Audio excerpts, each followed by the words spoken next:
Consideremos agora um outro exemplo. Seja um ponto P do espaço caracterizado pelas coordenadas cartesianas P dado por 25 vezes raiz quadrada de 2, mas agora seja essa coordenada y, essa coordenada x, negativa. E a mesma coisa com respeito à coordenada y. A coordenada y é dada por menos 25 vezes raiz quadrada de 2. O primeiro problema que nós gostaríamos de resolver é aquele de identificar esse ponto P do espaço. Ora, para tal, nós lembramos em primeiro lugar que, ao especificarmos as coordenadas, usualmente fica implícito que nós estamos adotando um sistema de medida. Ou seja, adotamos usualmente o sistema internacional de medidas, mas o fato é que o que é relevante é a unidade de medida. Então, quando escrevemos menos 25 vezes raiz de 2, é preciso especificar também a unidade de medida. Consideremos o caso de ser centímetros. Agora não estamos mais usando o sistema internacional de unidades, estamos utilizando os centímetros, mas podia ser um metro. Então, digamos que seja menos 25 vezes raiz de 2 centímetros, menos 25 vezes raiz de 2 centímetros para a coordenada y. Ora, o nosso problema é de encontrar o ponto P, cujas coordenadas estão especificadas ali. O que nós devemos fazer, em primeiro lugar, é considerar um sistema cartesiano composto por dois eixos ortogonais entre si, e esses dois eixos se interceptam num ponto que é o ponto de origem, ou a origem do referencial. Digamos que nós estabeleçamos que cada um desses pontos tem uma distância entre eles, entre os pontos mais próximos, de 20 unidades de medida, que no caso estamos considerando o centímetro. Portanto, o que nós temos aqui é 20 centímetros. Nesse caso, esse ponto está a 40 centímetros e esse ponto está a 60 centímetros. Ora, esse ponto tem coordenadas x e y negativas. É importante, em primeiro lugar, lembrar um aspecto que consideramos ser importante. Nós podemos dividir o plano cartesiano em, digamos, 4 divisões, né, ou quadrantes. No primeiro quadrante, as coordenadas, tanto x quanto y, assumem valores positivos. No segundo quadrante, a coordenada x assume valores negativos e a coordenada y assume valores positivos.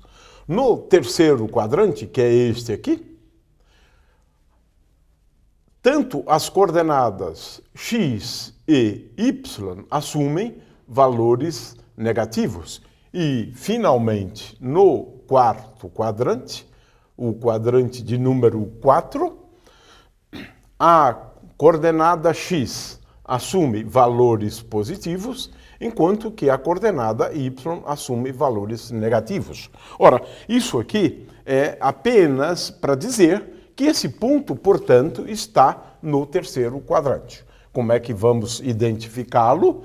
Se temos aqui 20 centímetros, aqui 40 centímetros e aqui 60 centímetros, nós temos que 25 vezes raiz de 2, lembrando que raiz de 2 é igual a 1,4 aproximadamente.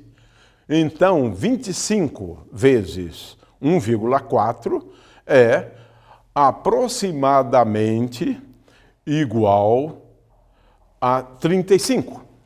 Portanto, devemos lembrar que se aqui temos 20, 35 é um valor muito próximo deste aqui. Portanto, aqui eu tenho a coordenada x e para a coordenada y eu utilizo a mesma regra. Se aqui é 20, aqui é 40. A coordenada x, eu orientei o eixo x para cá, agora estou orientando o eixo x para cá. E, consequentemente, x igual a menos 35 é este ponto aqui. E agora, de novo, vamos considerar duas retas paralelas, respectivamente, ao eixo x e, agora, nesse caso, paralela ao eixo x e essa outra paralela ao eixo y, o lugar geométrico dos pontos do espaço, que é a interseção dessas duas retas, é o ponto P procurado. Portanto, este é o ponto P que tem coordenadas menos 25 vezes raiz de 2 e menos 25 vezes raiz de 2. Está no terceiro quadrante.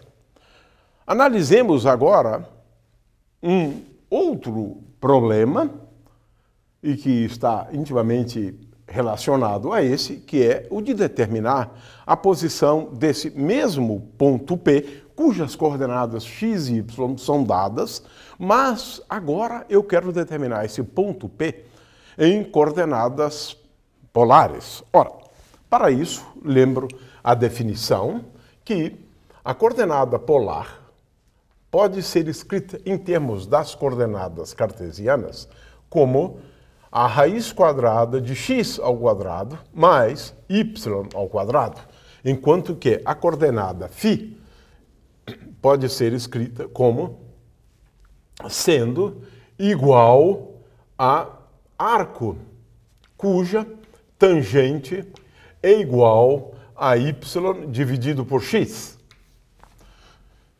Ora, o que nós temos aqui é um problema relativamente simples, porquanto se trata de fazer uma conta, né? Extrair a raiz quadrada da soma de dois números elevados ao quadrado. E esses números são dados ali. Ora, nesse caso em particular, a coordenada ρ é igual a raiz quadrada de x ao quadrado. X ao quadrado é a mesma coisa que, nesse caso, 25 ao quadrado, uma vez que o quadrado de um número negativo é igual ao quadrado desse número, 25 vezes a raiz quadrada de 2 ao quadrado é igual a 2. Mais a mesma coisa para y.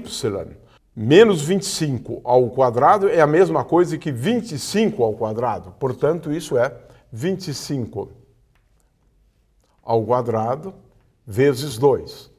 Ora, isto é igual a raiz quadrada de 25 ao quadrado, e agora colocando em evidência 2 mais 2 é igual a 4, e, consequentemente, isso é igual a raiz quadrada de 25 ao quadrado vezes 2 ao quadrado. Ora, isso é igual a raiz quadrada de 50 ao quadrado e, portanto, o que eu obtenho é 50 para a coordenada ρ. A coordenada φ, por outro lado, é igual ao arco cuja tangente é igual a y sobre x, mas veja que nesse caso, y e x são iguais. Tem valores negativos, mas o fato é que são iguais. Então, arco cuja tangente é 1. Ora, existem muitos valores de ângulos para os quais a tangente desse ângulo é igual a 1. Por exemplo, φ igual a 45 graus é um ângulo cuja tangente é igual a 1. Então, aqui temos um problema um pouco cheio de truques, porque eu tenho um número muito grande de valores. Logo, é importante essa informação de que ele está no terceiro quadrante.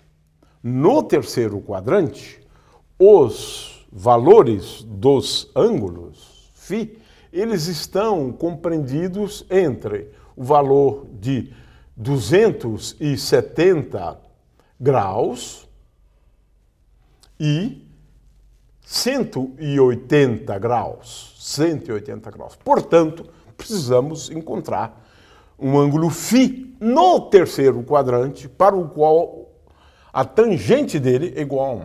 E, neste caso, este ângulo φ é igual a 180 mais 45. Portanto, φ é igual a 225 graus. Olhando agora o plano cartesiano, vemos que a coordenada ρ, que é a distância do ponto P até a origem, nesse caso encontramos que ρ é igual a 50 vezes a unidade de medida, que no caso é o centímetro.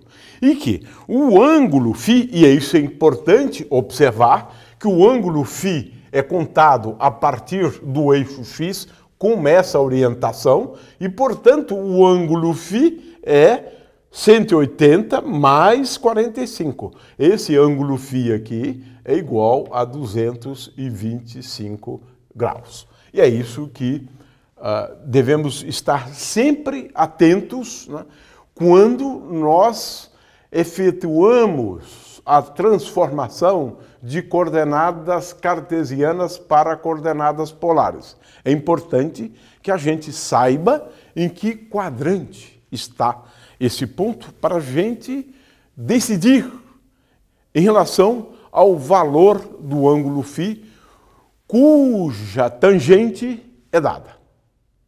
E com isso encerramos o problema.